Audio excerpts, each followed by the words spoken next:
And you're, yeah. Okay, well, welcome everyone. This is the Board of Supervisors of Elections, the meeting on Thursday, January 20th, 2022 at 7 o'clock. And we'll get started with our call to order. So Eileen Leahy, Chair. Brianna Cuffey, present.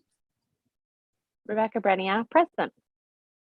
Regina Watkins-Eldridge, City Clerk, present. Ashley Leonard, Assistant City Attorney, present. All right, well, the gang's all here. Of course, we're missing Susan Eckert, whose term with us or contract with us ended at the end of December. So I do want to publicly thank her for all of her hard work and excellent work. I've gotten a lot of positive feedback from a number of candidates and campaign managers and treasurers of saying just how accessible she was and how if she didn't have an answer, she'd find one and get back. And patience was the word I heard over and over again. So particularly in regards to the campaign fund reports. So this is our first meeting after the 2021 elections. And so there's also a lot of thank yous going out to the other members of the board and also particularly Regina Watkins-Eldridge and also Ashley Leonard. So this is mostly going to be a wrap up for the elections and then thinking a little bit more towards the future. So I know we've been wrestling with minutes, and that may be because I think we had at least 25, possibly 26 meetings in the past year. So I'm going to go through them. We didn't have any to send out ahead of tonight's meeting, so we'll have to defer them. And some of that has to do with Regina now has the ability to get into Susan's work to pull some of that out. So did you have something that you wanted to say, Regina, in that regard? No. Okay. So the minutes that I have that are still outstanding, and if somebody has additional ones or they think we did do this one, I have to double check, but we did meet on September 21st, which was a short meeting before the primary election. And I don't have minutes for that. October 5th, we had minutes for, but they needed to have a change to them. And Susan was going to make that change. So we have to find out what that change was. So we can look at that. I think we needed to, my notes say defer pending clarification, but I don't have the specifics. So Regina's going to check on that and we'll have that for our next meeting. And then November 3rd and 9th was the canvass for the general election. And are those the minutes you were working on, Rebecca? Yes, and I have gotten through the 3rd, but I'm still working on the 9th. And my understanding from the primary is that they're meant to be one set of minutes together for the whole canvas. Right. So Okay. I figured I would just finish the second day and then submit them for our next meeting. Okay, sounds good. So we'll defer them. And then also for November 18th, which was our last meeting, I have some notes and then Regina's going to check into that because that was, Regina wasn't at that meeting. Susan was there as the staff liaison. So those are the 4 that I have. Does anybody in their notes have that we are missing any additional ones? Okay. So we'll work on getting those together and then review them at our February 17th meeting, which will be our last meeting in our current term. Okay, so we need to get them all done. Okay. Regina, do you have anything in addition to say about minutes? No. Oh. You're on mute. No, ma'am. Okay, great. Anybody else? We're good? All right. Next order of business is public testimony. We did receive a web form from David Frankel of 929 King James Landing Road, Annapolis, Maryland, 21403. And we'll be following up with Mr. Frankel. It was in regard to a question he had about the Annapolis Democratic Central Committee. And we'll be referring him back to the Annapolis Democratic Central Committee for their response, because it's really outside of our purview. Any questions on that? Isn't he a member of the Annapolis Yes, Democratic is. Central Yes, Committee? he had a Okay. question. He had a question in regards to their bylaws. So do you want to add anything, Ashley, or? No, I mean, I understand the frustration that's coming through his commentary, but the city of Annapolis and this board have absolutely no legal jurisdiction or authority over what the central committee does or doesn't do. So he will need to seek assistance elsewhere. But yeah, we can't do anything. The city council can't do anything, because all we do is run their elections, and beyond that, they're a separate entity, just like in many respects, HACA is a separately run entity, for example. Regina, did you circulate that that web form to Brianna and Rebecca? I don't think I did, because I thought the procedure was we send it to you and you guys, Okay. yeah, All right, I'm we'll sorry, make sure to forward that. I will. Okay. And I did double check it. It wasn't checked off that he wanted to do live testimony. Okay. Okay, old business. The first item I have is follow up to the request from Mike Dye, which goes back a ways in regards to the number of registered voters. I want to say, can't remember the date that we got that.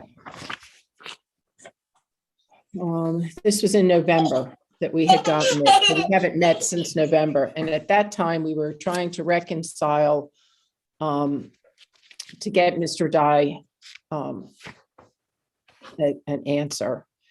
So it was in regards to, I'm looking at it now, an explanation for the change in registered voter counts that were reported October 29th and November 2nd. So I know that we've been in touch, both Ashley and I have been in touch with David Garris in terms of trying to pin down a solid explanation. I know that David Garris has done a number of inquiries with the state Board of Elections. My best understanding is that the numbers were frequently changing. And so normally when an election is being held, there's like a hard stop on adding new registered voters. So, but that didn't happen. Anne Arundel County was told to go ahead and keep adding new registrants. So if somebody was hadn't been a registered voter, but put in their registration, but missed the deadline to vote, they were a registered voter, but they weren't an eligible registered voter. And so there was it muddied the waters in terms of the count. Another thing that seemed to have an impact on it was also that the county is split up in terms of precincts. And I know that Mr. Dye believes that all of Annapolis is in separate precincts that don't overlay the county, but there's at least one precinct that does contain both county and city residents. And so that's another area that got muddied. So the bottom line is they've given the best. David Garris has put together a response to Mr. Dye to try to explain the numbers to the best of their ability. I don't think that has been sent. I mean, that's really recent, even just this week. Has that been sent, Ashley? No, I just received the final document today. Okay, I have everything drafted, but I need to look at it tomorrow and just make sure I'm not missing anything, and then we can send it out soon. okay. So would you make sure to send that out to all of us? Of course. Mhm. Okay. So that But we yeah, can have a look he at that. just got me I think the final record for me to look at this morning. Right, So, I mean, in his defense, I know he's been working on it, and I know he's had to go through a number of levels of governmental, people. So it has been a work in progress, and hopefully we can get that out to Mr. Dye. If not tomorrow, Monday. right. So nobody dropped the ball. It's just that the ball's been It- floating around a little bit. Yeah, it's a confusing ball. Right. And I think some of this just has to do with the layers of the state board and with us being a bit of an outlier. So we'll have an answer for him. Yes, yeah, by Monday at the latest. Okay. Any questions, Brianna or Rebecca, in that regard? Okay. Hopefully it'll be under, it'll work for Mike and also for the Annapolis Republican Central Committee. Certainly, if there are additional questions, we'll welcome having them either attend a meeting or write us another public comment testimony. We can follow up on it. Okay. Follow up to the election. We did have a lessons learned session, which I was able to attend, and Regina was able to attend, and I know, Rebecca, you tried to attend. Yeah. But it was difficult setup because it was pretty much the entire staff of the County Board of Elections, and it was in a large room. So I apologize that you weren't able to participate as much as we would have liked. That synopsis did go out to everybody. Did everybody get it? Okay. And I'll be using that or taking a look at it as I draft. Might even just attach the minutes itself when we meet with the city council for the work session in February. Anybody want to comment on it? I think that would be a good idea to have them attached with it. Okay. So let me write myself a note. So I'll attach with the work session outline. Okay. It was a good, we did it after the primary, we did it after the general. I think we had more comments between the primary and the general, and some of that just had to do with internal processing of mostly of ballots and of addresses and things like that. So I think overall, we worked well together with the group.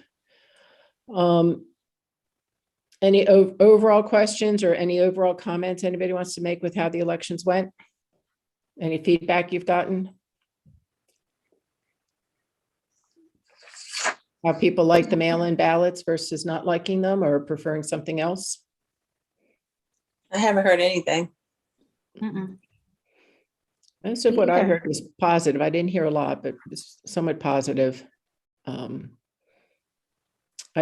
My understanding of the 2022 election coming up at the state level is that voters will be sent a letter with an absentee. They can request an absentee application, or they can request a mail-in ballot to always be sent a mail-in ballot. And of course, in-person will remain. So I think the logistics of that is still being worked out, but I'll look into it and see if there's any more update.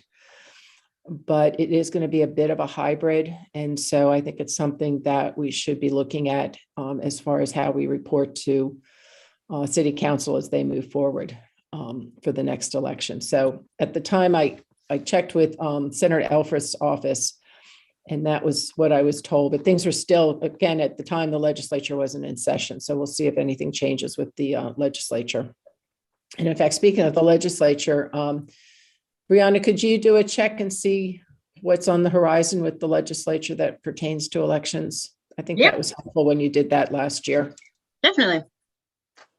And Brianna, just for your information, Brianna followed what was going on in the state as far as election law and then reported back to us. And it was helpful to kind of see what they were looking at and considering. A couple of election items I have are late ballots. I know that Regina, you said you've been still getting late ballots, mostly on deliverables though. Yes, that's correct. Okay. So I've asked the county board to give us an update on how many late ballots they've received, meaning late ballots that have been completed by a voter that came in too late versus undeliverables.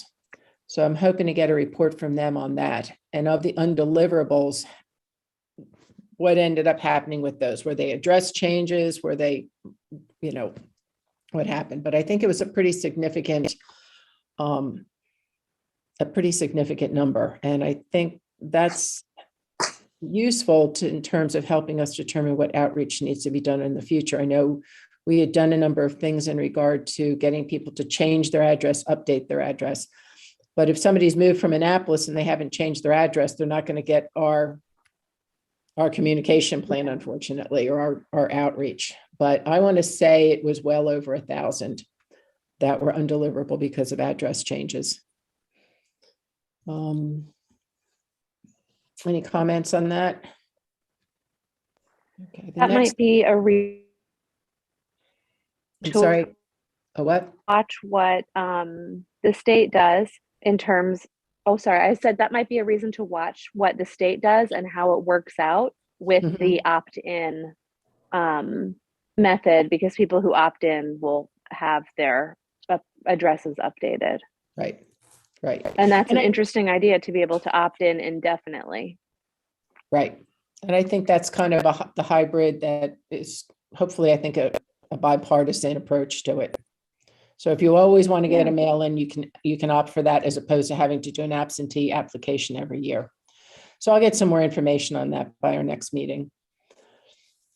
The next item I have is the 4 double voters that we experienced, the 3 in Ward 8 who mailed in their mail-in ballots and then went to a polling location and voted. And then we had another double voter who was in Ward 7 who mailed in their ballot, went to their polling place and were told that their ballot had been received, but they were given a provisional ballot, which was later rejected. So they had the 1 vote.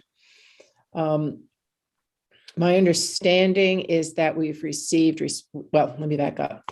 We sent out letters to all 4 of them asking them for their, what was the reason that this happened or what was their feedback. And we received feedback from 2 of them. And please correct me if you have a different view, Ashley or Regina, because you had actually gotten the communications. Was both, in those cases, both were errors. One was she wasn't sure if she had sent her mail in. And I believe also with the other one, they weren't quite sure. And then, of course, when they went to vote in the polling locations, the poll book had not been updated, so they were allowed to vote. Is that kind of your understanding, Ashley and Regina? Yeah, both were sincerely apologetic for it happening, and it was not intended. It was purely accidental. So, right. Now, we have not heard from the other 2. So I believe originally we said that once we heard back from the 4 of them or didn't hear back from them, we were going to go ahead, and we did need to notify the Maryland State's Attorney as follow-up. So I guess my question to you all is, do we contact the other 2 again, or do we just go ahead and forward all of the information we have as we have it now? can we do both? Forward it and then just send a follow-up that says that the matter has been referred? So That's that what they know. that's what I was gonna suggest. What are your thoughts, Rebecca? Oh, you look like That you're sounds frozen. good. Okay, do both. So I believe the 2 that didn't respond, one is a Ward 8 voter and one is the Ward 7 voter.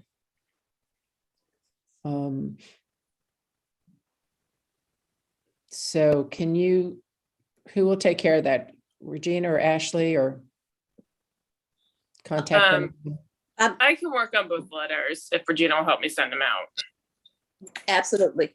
Okay, so we'll send them out just saying we haven't heard from you and we are moving forward with at least referring them to the. Yeah, state I can talk to other legal counsel in my office about who to contact at the state's attorney's office. Okay. Attorneys who regularly deal with that office.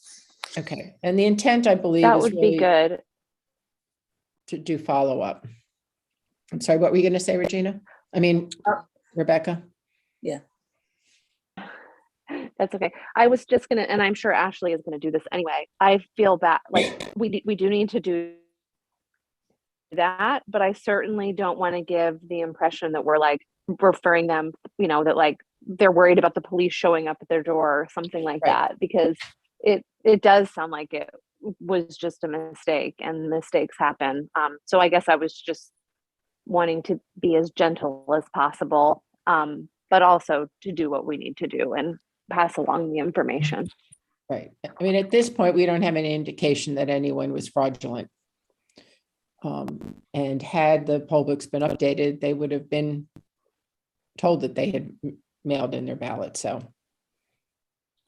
yeah, so I'm in agreement. And it does sound like it worked in the Ward 7 situation where the person did the provisional ballot. That ultimately resulted in just one vote. So even though perhaps that wasn't ideal, the outcome was fine.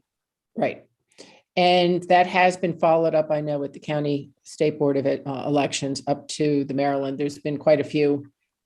I haven't been involved directly with them, but I've gotten CC'd on a number of them. And I do know that it is something that they are looking at, not just at the county level, but looking at the state level to make sure that,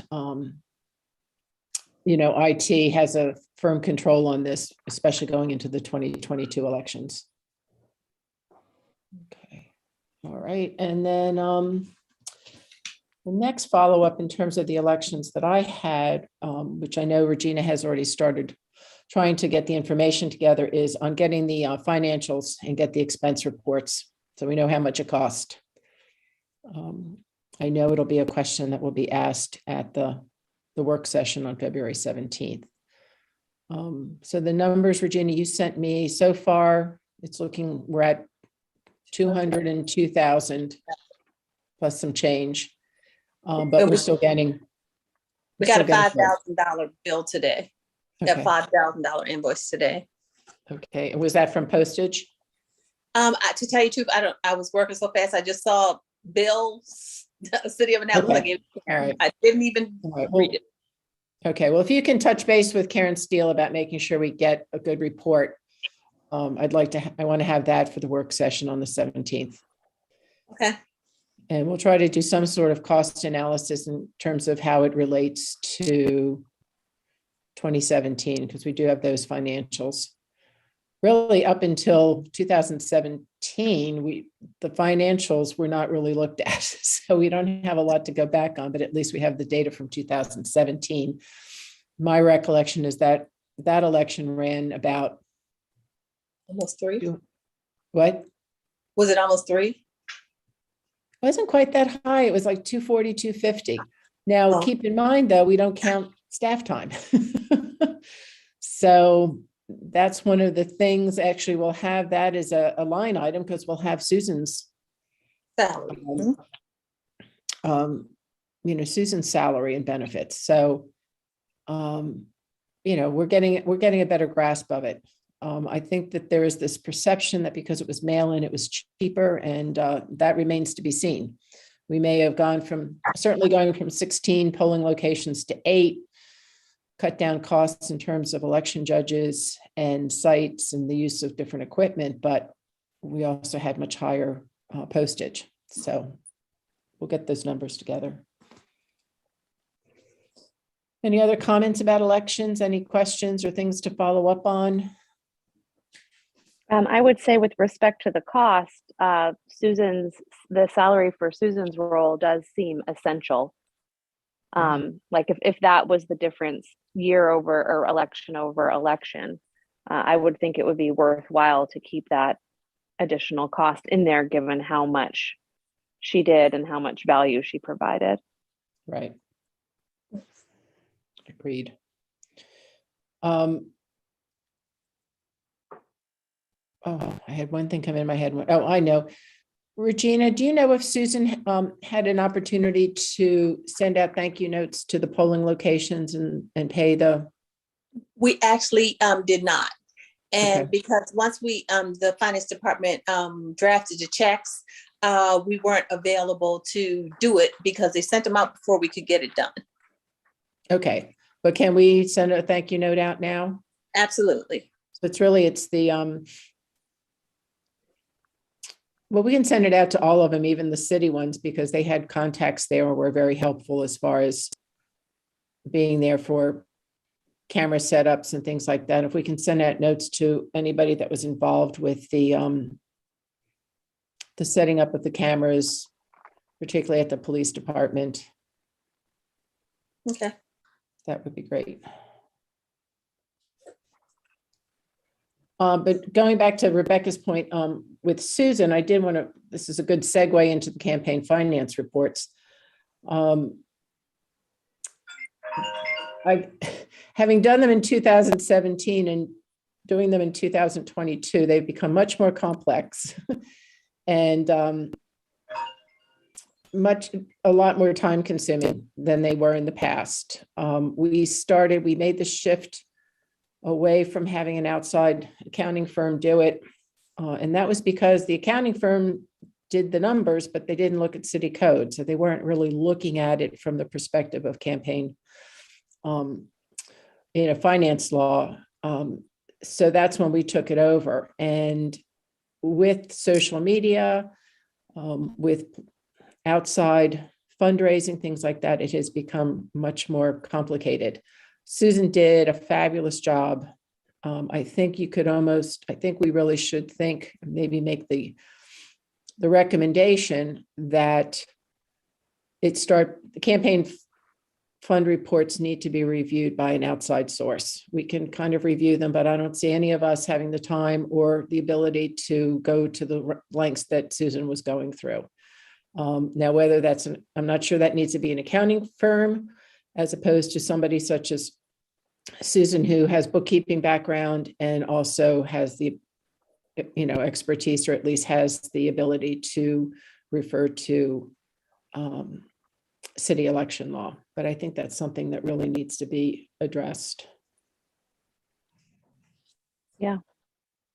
Comments? Yeah, that or at the very least, a more specific kind of what our requirements are from the firm if they do outsource it to a firm, like explicit requirements of what the summaries and reports need to include. Right. And I think, again, the frustrating part that I see is that, I'll put it out there. I mean, I know the campaign managers and the treasurers, by and large, many of them are volunteers and they're doing the best they can, but there were a lot of just the same mistakes being made over and over again. And we tried simplifying it. We tried to clean up the campaign fund reports and the forms and the procedures, rewrote the procedures and policies. And, it just takes one small thing to make an amended report and it just throws the whole thing off.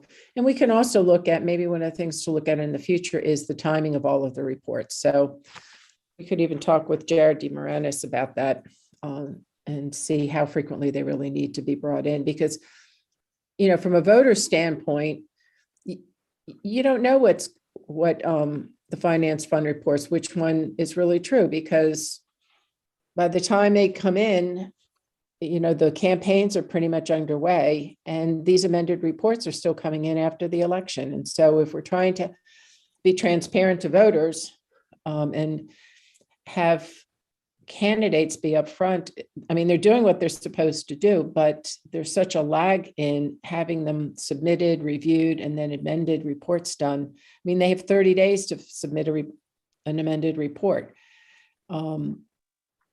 That really I don't think that really serves the voters if they're looking for the information to find out who is contributing to a campaign. That's a really good point. And one thing that did seem to like help in terms of making the amended report process simpler was allowing page substitutions for like some of the minor errors. So that might be something like rather than requiring amended report, like allowing if they do a page substitution within a smaller number of days, then they won't have to do an amended report. Right, that's a good point.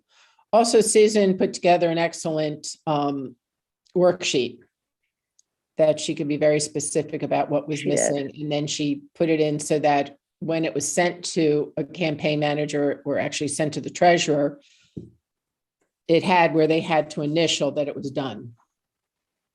So I think that was excellent. Regina just this week was able to get into that status summary that Susan was doing, the tracking form. I haven't had a chance to look at it. I did print it out. But Regina and I are going to meet, probably, we'll be talking next week, but may not get to it until the week after because I'm going to be out of town. So that we can get all the amended reports and get everything finished up. I think there were two I think Mr. Strawn and also Miss Strong Pratt both closed their accounts. Is that true, Regina? Yes. Okay. So I'll take a look at them. I'll take a look at them this week. So, and we'll get together. I won't be gone. I'll only be gone one day, but I won't get downtown. Anything else? Any other comments on the campaign fund reports? Okay, next item is new business. And I went ahead and submitted the 2021 annual report. So that was due last Friday. So that's done. Eileen, that report is going to be added to the city council agenda for Monday. It's the annual report combined is on the agenda if you wanted to view everybody's annual report who was submitted on time. Oh, okay. All right. And I know I still need to get a signed copy to you. Mhm. Yeah, but I did send Hillary the other one. She said it didn't need an electronic signature.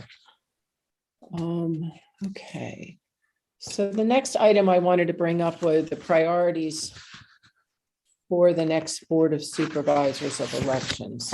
It kind of dovetails with planning for the work session with the City Council. There are a number of things that I know that is on the City Council's mind in regards to elections, primarily those that have been brought up by the Charter Revision Commission, one being nonpartisan versus partisan elections, changing the election cycle, and also expanding the Board of Supervisors of Elections to 5 members. Because the work session is really about elections, I'm kind of approaching it that we are reporting on the elections, the primary and the general elections, and then giving a set of kind of priorities that we see moving forward. They could touch on any of those items, but to get into any specifics or nitty-gritties, I think we really need to, that requires a different work session. Because as I have said to the City Council, when you're talking about things like nonpartisan elections, the Board of Supervisors of Elections is going to need guidance. What type of nonpartisan are you thinking about?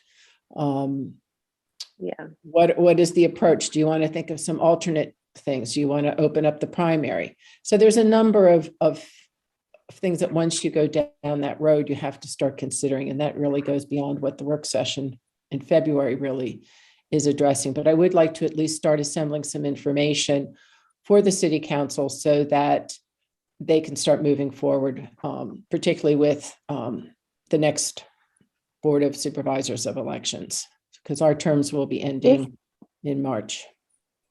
Is there a like renowned or like well-respected election law person in Maryland who could advise the city council on the options that are available?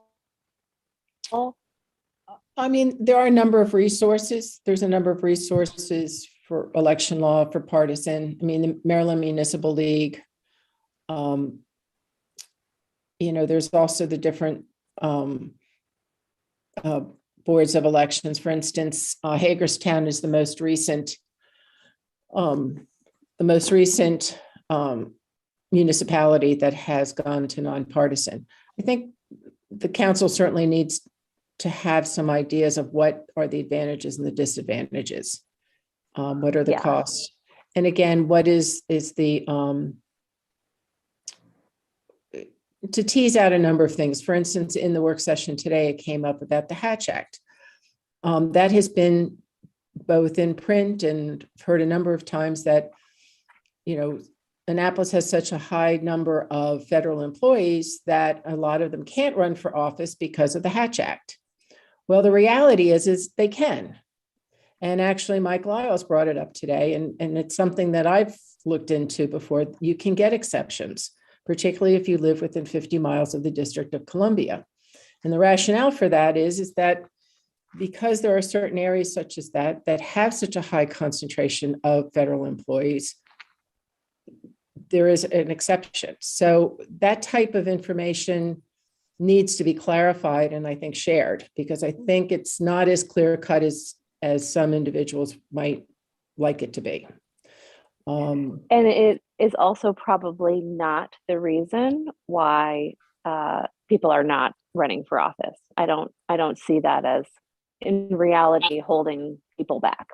Right. If somebody really wanted to run, like you said, they would pursue a waiver. Mm-hmm. Right. But again, I think it's confusing because I think in the press and talking with others, the general perception is that, oh, I'm a federal employee, I can't. And so those types of things just need to be clarified. And again, The same kind of goes for donating to campaigns too. Some people, depending on what their job is, feel like they can't necessarily donate to campaigns either. right.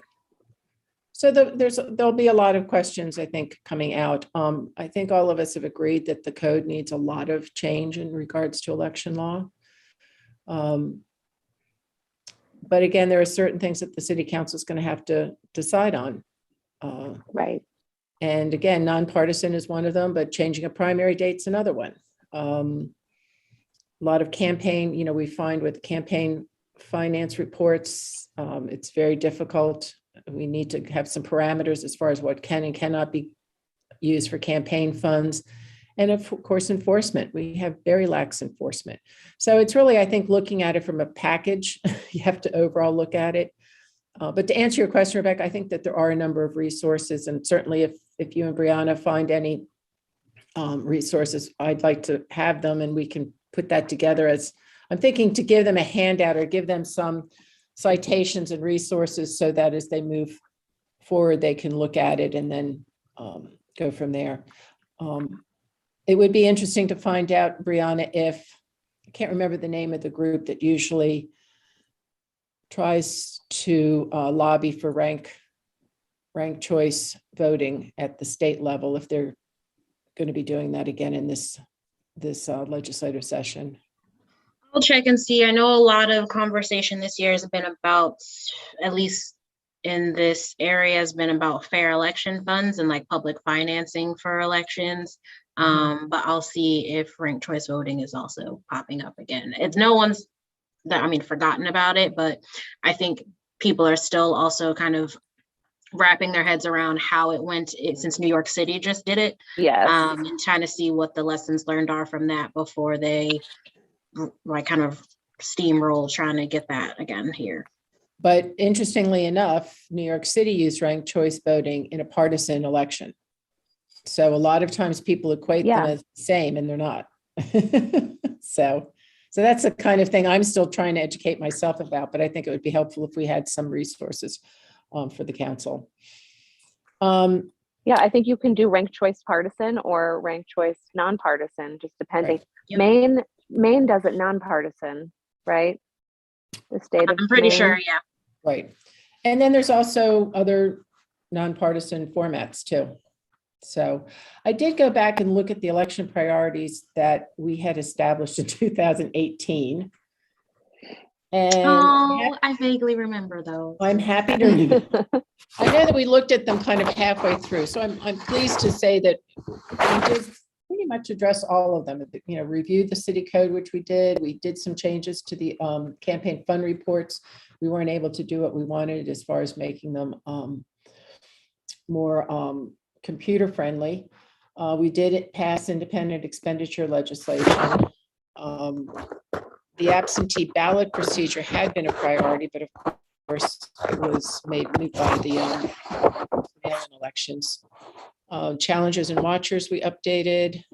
We did not address write-in candidates. That's certainly another area of code that needs to be looked at, and we could even add recounts to that. We were successful in having a part-time election assistant hired because that was a priority as far as office staffing and funding. We did increase the ability for electronic submissions, which was great. And we made recommendations. We've talked about partisan and nonpartisan election cycle, election cost. I know early voting has come up. Those are kind of where we are. So I'll send out a number of the priorities that I've pulled from the lessons learned and also from that and circulate them and then have you kind of add, and maybe we'll just throw them all together and then do a little of our own ranked choice and come up with our top 5. Sound good? Sounds good. Regina, when do the attachments for the work session have to be into you in order to be given to the council members? For your February meeting, Yes. maybe about the end of the first week of February. Okay, so by like the 9th or the Mm. 10th, I guess. Hold on one second. Another phone here. I can tell you the date. Hold on. Sorry. Date. Okay, that would be, well, actually the work session is on the 17th. You can have till February the 10th, Thursday the Okay. 10th, the Thursday prior to the meeting. Okay, all right. So I'll need to be getting this, need to be working on it next week. Okay. All right, any other items for the agenda or any other new business? Anything I forgot? Mhm. I think so. No? Ashley, do you have anything? I do not, other than I will take care of the 2 items I discussed earlier. Okay, sounds And good. any new legislative ideas you come up with, I'm happy to help with. Okay, great. All right, well, that's all I have on my agenda list. So I miss seeing everybody in December, but I think we caught up some things today. We just need to get our minutes done. So we'll plan to be kind of wrapping things up in the next week to 2 weeks. And then I hope both Rebecca and I'm sorry, I can't talk. Rebecca and Brianna can join me at the work session. So I usually try to, for my work sessions, I'll send out an outline ahead of time so that you all can chime in. So it's really kind of an outline from all of us, or at least a presentation from all of us. I don't want to be speaking for the Remind me of the date of the work session. 17th. 17th, of right? February at 3 At o'clock. 3. 3 Okay. o'clock. Oh, I do already have it in there. Okay, cool. So yeah, I'll be there. I Okay, think and you're the first one on.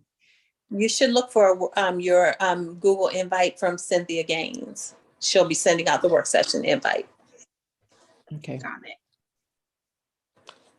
I will go ahead and block my calendar. And I know that Regina, today, Alderman Tierney was filling in for the mayor, and she seemed to have a new format to use. Is that a format that's going to be used at all the work sessions, which was kind of like a 20-minute presentation and then questions? That was her preference. Okay. She was only filling in for the mayor today. No. Okay, I know it ran well and it ran quickly. Yeah. So. It's a good thing. Right, but I'll just touch base with you as far as making sure I'm prepared. Okay. So. all right. So we'll Anything- have the work session at 3 and then the meeting at 7 that night. Yes, ma'am. And unfortunately, I don't think we can move that up, can we? Well, they're going to be virtual anyway, right? Yes, all of the meetings right now will be virtual. Okay. Yeah. Anything else, Brianna? Nothing for me. Anything from you, Rebecca? No, thank you. Nope. All right, well, can I have a motion to adjourn? Motion to adjourn at So moved. 1946. All right, second. Second. Aye, all right, all in favor? Second. Aye. All right, so we adjourn at 7:46 PM.